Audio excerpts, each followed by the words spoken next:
ആ ഗുണ്ടകളെല്ലാം മണിക്കൂറുകൾക്കുള്ളിൽ ജാമ്യത്തിറങ്ങിപ്പോയി സർ. അവർക്ക് വേണ്ടി ക്യൂ നിൽക്കുകയാണ് ആവശ്യക്കാർ.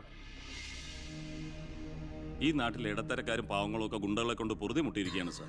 കഴിഞ്ഞ കുറേ വർഷങ്ങളായി ഇവിടെ നടന്ന 90% കൊലപാതകങ്ങൾക്കും ആത്മഹത്യകൾക്കും പിന്നിൽ ഗുണ്ടകളും അവർക്ക് പുറകിലുള്ള തൽപര കക്ഷികളുമാണെന്ന് നിസ്സംശയം പറയാം സർ. കഴിഞ്ഞ 5 വർഷത്തിനുള്ളിൽ ഇവിടെ ഉണ്ടായിട്ടുള്ള സർവ്വ ഗുണ്ടാ വിളയാട്ടങ്ങളുടെയും അക്രമങ്ങളുടെയും സത്യസന്ധമായ കേസ് ഹിസ്റ്ററി എനിക്കുടനെ വേണം, വിത്ത് ഇമ്മീഡിയറ്റ് എഫക്ട്. സാർ, ഈ ഫയലുകളൊക്കെ ഒന്ന് പഠിക്കണം. കഴിഞ്ഞ 5 വർഷത്തിനിടയ്ക്ക് കേരളത്തിലുണ്ടായിട്ടുള്ള ഞെട്ടിക്കുന്ന അക്രമങ്ങളുടെ സത്യസന്ധമായ ഡീറ്റെയിൽസ് ആണിത്. 300-ലേറെ കൊലപാതകങ്ങൾ, 2000-ലേറെ ആത്മഹത്യകൾ, 3000-ലേറെ ആത്മഹത്യാ ശ്രമങ്ങൾ, അക്രമങ്ങളിൽ അംഗമംഗം വന്നവർ 6000-ലേറെ. എന്നിട്ടോ ബന്ധപ്പെട്ട കേസുകളിൽ ശിക്ഷിക്കപ്പെട്ടത് വെറും 12 പേർ.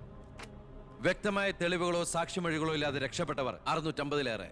ഇനിയും പോലീസിന് കണ്ടുപിടിക്കാൻ പറ്റാത്ത കേസുകൾ 100-ലേറെ. ഇതൊക്കെ ആ അവറാച്ചനും അതിനു മുമ്പ് പ്രതിപക്ഷവും ഭരിച്ചിരുന്നപ്പോഴാ. സാർ, മറ്റുള്ളവരുടെ മേൽ പഴിചാരി രക്ഷപ്പെടാനുള്ള തന്ത്രമല്ല ഇപ്പോൾ ആവശ്യം. ഞാനിപ്പോ എന്താ ചെയ്യണ്ടേ? ഇതൊക്കെ അന്വേഷിക്കേണ്ട ചുമതല പോലീസിനല്ലേ? സമയമുണ്ടെങ്കിൽ താൻ തന്നെ പോലീസിനെ കൊണ്ട് അന്വേഷിപ്പിക്കടോ. താങ്ക് യു സാർ, ഈ പെർമിഷൻ മാത്രം മതി. നിക്ക് ഞാനൊരു ആവേശത്തിന് പറഞ്ഞു വെച്ച് എന്താ തന്റെ ഉദ്ദേശം? സാർ, ഞാൻ പറഞ്ഞില്ലേ ഈ അക്രമങ്ങളുടെ എല്ലാം പിന്നിൽ ഗുണ്ടകളാണെന്ന്. അതൊക്കെ ആർക്കറിയാൻ പാടില്ലാത്തത്? എങ്കിൽ പിന്നെ ഈ ഗുണ്ടാവിളാട്ടം നമുക്ക് അങ്ങ് അവസാനിപ്പിച്ചൂടെ സാർ? ഈ നാട് നന്നാവണമെങ്കിൽ, ജനങ്ങൾക്ക് പേടി കൂടാതെ ജീവിക്കണമെങ്കിൽ കേരളത്തിൽ അടിയന്തരമായി ഗുണ്ട ആക്ട് നടപ്പാക്കിയേ പറ്റൂ. അതെ സാർ, നമ്മുടെ അയൽ സംസ്ഥാനത്തെ മുഖ്യമന്ത്രി ആക്ട് നടപ്പാക്കിയില്ലേ? എടോ, അവരൊരു സ്ത്രീയാ, അവർക്ക് എന്തു ആകാം. അവരെ തൊട്ടാൽ പീഡനം, സ്ത്രീ പീഡനം. എന്നെ തട്ടിയാ എന്റെ കുടുംബത്തിന് പോയി. സാർ, സാറിന് ഒരു പോറൽ പോലും സംഭവിക്കില്ല. ഇതിപ്പോ പോറലല്ലോ, ഓട്ടയല്ലേ വീഴാൻ പോണത്. ഓട്ട ഈ വെടിയുണ്ടിയും കത്തിയൊക്കെ കയറുമ്പോണ്ടാവണം ഓട്ട. സാർ, ഞാൻ പറയുന്ന താൻ എന്ത് പറഞ്ഞാലും ഞാൻ സമ്മതിക്കില്ല. ഇതൊക്കെ തനിക്ക് മുൻപരിചയം ഇല്ലാത്തോണ്ട് തോന്നുന്നു മണ്ടത്തര. എങ്കിൽ പിന്നെ സാർ ഒരു കാര്യം ചെയ്യും, മുൻപരിച്ചുള്ള ആരെങ്കിലും വെച്ച സാർ അങ്ങോട്ട് ഭരിച്ചോ. ഞാൻ രാജിവെക്കാൻ പോവാ. നീ എനിക്ക് ഹാർട്ട് അറ്റാക്ക് ഉണ്ടാക്കുന്ന വർത്താനം പറയരുത്. നീ രാജിവെച്ച് പോയാ എന്റെ മന്ത്രിസഭ മൂക്കൂത്തി വീഴില്ലേ? എങ്കിൽ എന്റെ വഴിക്ക് വരേണ്ടി വരും. നീ പറയണേല് കാര്യമുണ്ടെന്ന് എനിക്കറിയാം, പക്ഷെ നിനക്കൊരു കാര്യം അറിയില്ല. ഇവിടുത്തെ എല്ലാ രാഷ്ട്രീയ പാർട്ടികളുടെയും നിത്യോപയോഗ സാധനങ്ങളിൽ ഒന്നാണ് ഈ ഗുണ്ടകൾ. അതുകൊണ്ട് ഭരണകക്ഷിയും പ്രതിപക്ഷവും ഇതിന് സമ്മതിക്കില്ല. ഈ ബില്ല് നിയമസഭയിൽ പാസ്സാവൂല. അറിയാം സാർ, ആദ്യം നമുക്ക് മന്ത്രിസഭ കൂടി തീരുമാനിക്കാം. ഗവർണറെ കൊണ്ട് സ്പെഷ്യൽ ഓർഡിനൻസ് പുറപ്പെടുവിച്ച് ഈ ഗുണ്ട ആക്ട് നടപ്പിലാക്കാം. എന്നിട്ട് 6 മാസത്തിനുള്ളിൽ നമുക്ക് നിയമസഭയിൽ പാസ്സാക്കിയെടുത്താൽ മതി. ആ 6 മാസം മതി എനിക്ക് കേരളത്തിലെ സർവ്വ ഗുണ്ടായുസം തുടച്ചു നീക്കാൻ. Thank you sir. എനിക്ക് വേണം.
ഇതാ ചാവി.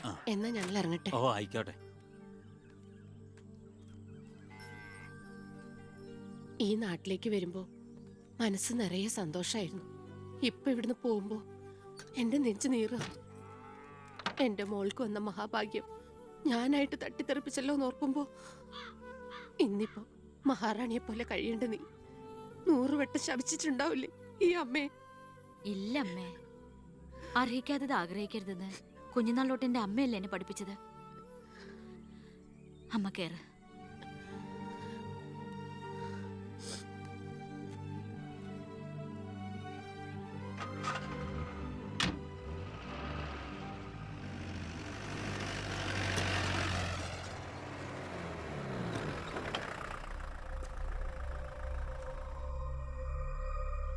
നിർത്തി വണ്ടി എടുക്കല്ലേ.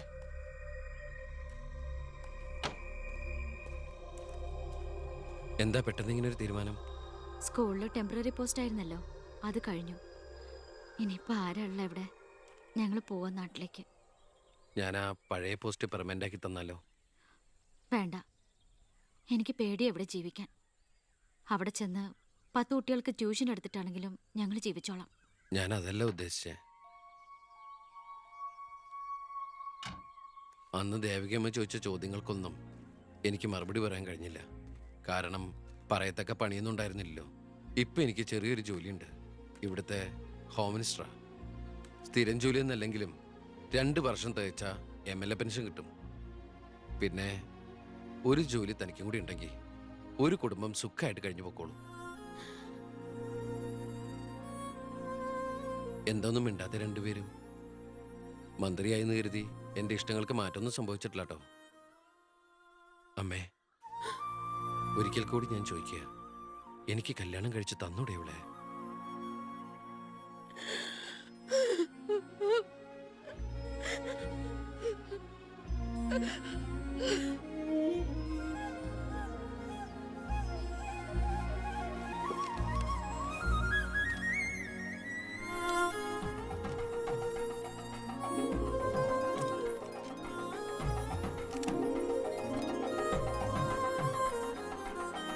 ആരാ സാക്ഷികൾ? ഒരു സാക്ഷിയുണ്ടേ, ഒന്ന് മറക്കേ സാറേ. ജോസഫ് വർക്കി, കുണ്ടാലി തെക്കേതിൽ, ചിറ്റാരിക്കര. ഈ ധന്യ മുഹൂർത്തത്തിന് സാക്ഷിയാകാൻ ഒരവസരം എനിക്ക് തരണം. ദാ ഇവിടെ. അങ്ങോട്ട് മാറി നിൽക്കണോ? മാറിയിക്കാൻ പറഞ്ഞപ്പോ ഓക്കെ. തട്ടിപ്പും വെട്ടിപ്പും ഒക്കെ നിർത്തി ഇനിയുള്ള കാലം ഒരു നല്ല മനുഷ്യനായിട്ട് ജീവിക്കണമെന്നാണ് എൻ്റെ ആഗ്രഹം. നല്ലതാ. മന്ത്രിയോടൊപ്പം നടന്നില്ലെങ്കിൽ വീട്ടിലും നാട്ടിലും ഒരു പട്ടിയുടെ വില പോലും എനിക്ക് കിട്ടില്ല. എന്നെ കൈവെടിയരുത്. ഞാനൊന്ന് ആലോചിക്കട്ടെ. എന്താ ഈ പത്രക്കാരും പോലീസുകാരും കാണിക്കുന്നത്? മന്ത്രി വൈഫ് ഒന്ന് പുറത്തേക്ക് ഇറങ്ങിക്കോട്ടെ. ഇന്നത്തെ കൊരകന്റെ പൂമാല കിട്ടിയ പോലെ തിരക്ക് ഉണ്ടാക്കണ എന്താന്നാ ഞാൻ ഉദ്ദേശിച്ചത്.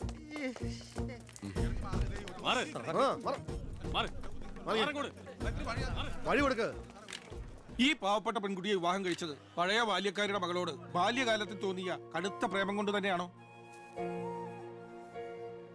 നാട്ടുകാർ മുഴുവൻ നോക്കി നിൽക്കെ ഒരു ഗുണ്ട പഴപ്പിച്ച ഈ പെണ്ണിന് ജീവിതം നൽകിയത് ജനസിമ്പതി നേടി പ്രശസ്തി പിടിച്ചു പറ്റാൻ വേണ്ടിയല്ലേ? വിട് സാറേ. ഹേയ്, പത്രക്കാരോട് ഇങ്ങനെയൊക്കെയാണോ? അതിനുള്ള മറുപടിയൊക്കെ ഞാൻ പറഞ്ഞോളാം. അനന്തുമാർ വാ. കളി എന്നോടോ? തന്നെ പോലുള്ള മഞ്ഞപ്പത്രക്കാർക്ക് എന്തു എഴുതി പിടിപ്പിക്കാം. സ്വന്തം കൂടപ്പിറപ്പുകളുടെ കിടപ്പറ കഥകൾ വരെ. ആ സർക്കിൾ ഇൻസ്പെക്ടർ വിജയൻ സാറ് അവിടെ വെച്ച് അനന്തകുമാറിനിട്ട് 2 പൊട്ടിച്ചിരുന്നെങ്കിൽ നിങ്ങൾ പത്രക്കാരെ എഴുതി പിടിപ്പിക്കും ആഭ്യന്തരമന്ത്രി അധികാരം ദുർവിനിയോഗം ചെയ്തു എന്ന്. അതൊക്കെ ചീപ്പായി പോവില്ലേ? പക്ഷെ ഒരു ഭാര്യയെക്കുറിച്ച് പറയുമ്പോൾ ഭർത്താവ് കുറച്ച് ചീപ്പായാലും വലിയ കുഴപ്പമൊന്നുമില്ല അല്ലടാ അനന്തകുമാറെ. സാറൊന്നും കണ്ടിട്ടില്ല, അനന്തകുമാറൊന്നും കൊണ്ടിട്ടുമില്ല. താടി ഉള്ളതുകൊണ്ട് പാടറിയില്ല. കല്യാണം കഴിഞ്ഞ് വധുവരന്മാർ ഇങ്ങോട്ട് എഴുന്നള്ളുന്നുണ്ടെന്ന്. ഒരു കാര്യം ഞാൻ പറഞ്ഞേക്കാം, അവരെ ഈ പടി കയറ്റിയ ആ നിമിഷം ഞങ്ങൾ ഈ പടി ഇറങ്ങും. അതിലൊരു മാറ്റവും ഇല്ല. അമ്മേ, എത്തി.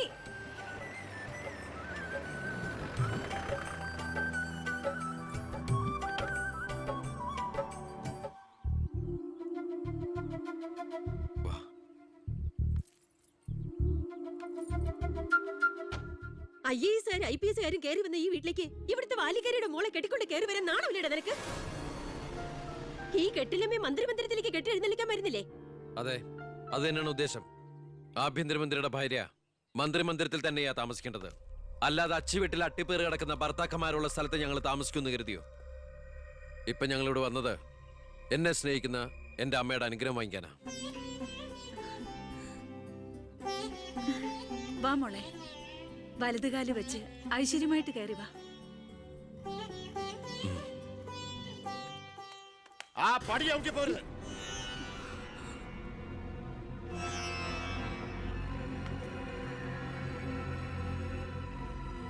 അച്ഛനെ എതിർത്ത് പറഞ്ഞും അച്ഛന്റെ നെഞ്ചത്ത് കുതിര കയറിയും അച്ഛനെ തോപ്പിച്ചും നീ ഒരു മന്ത്രി കസേര ഒപ്പിച്ചെടുത്തു. ആ പക മനസ്സിൽ കിടന്ന് നീറുമ്പോഴാ എനിക്ക് കണ്ണെടുത്താ കണ്ടുകൂടാത്ത ഒരുത്തിയുടെ കൈയും പിടിച്ച് നീ കുടുംബത്തിലേക്ക് കയറി വന്നിരിക്കുന്നത്. നീ മന്ത്രിയാണ്, എനിക്ക് പുല്ലടാ. അച്ഛൻ ചവിട്ടി പുറത്താക്കി ഇന്ന് പത്രക്കാരെ കൊണ്ട് എഴുതിക്കാണ്ട് ഇറങ്ങി പോടാ. നിങ്ങൾ എന്തൊക്കെയായി പറയുന്നേ? നീ മിണ്ടിപ്പോരുത്. അമ്മേ, ഇതൊക്കെ പ്രതീക്ഷിച്ചുകൊണ്ട് തന്നെയാ ഞാൻ എവിടെയും കൂട്ടി ഇങ്ങോട്ട് വന്നത്. അമ്മയുടെ നിറഞ്ഞ കണ്ണുകൾ കാണുമ്പോൾ എനിക്കറിയാം എൻ്റെ അമ്മ നിറഞ്ഞ മനസ്സോടെ ഞങ്ങളെ സ്വീകരിച്ചു എന്ന്. അനുഗ്രഹം ഉണ്ടാവണം, അത് മാത്രം മതി.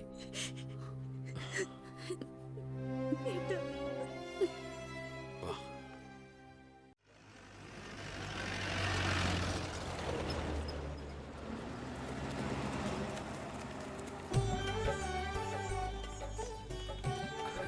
ഈ വീട്ടിലെ അച്ഛനും അമ്മയും പി എയും എല്ലാം ഞാനാ. ഐശ്വര്യമായിട്ട് വലത് കാലം വെച്ചകത്ത് കയറിക്കേ. മാറി നിൽക്കണോ? എന്റെ ഈശോയെ, നന്മ വരുത്തണമേ. ഇനിയെങ്കിലും അവരെ അവരുടെ മാത്രം ലോകത്തിലേക്ക് വിട്ടുകൂടെ? മന്ത്രിക്കുമില്ലേ ഫസ്റ്റ് നൈറ്റ് റൊമാൻസും ഒക്കെ? പ്ലീസ് എല്ലാവരും ഒന്ന് പുറത്തേക്ക് ഇറങ്ങി. പ്ലീസ് പ്ലീസ്, പറയുന്ന കേൾക്കൂ പ്ലീസ്.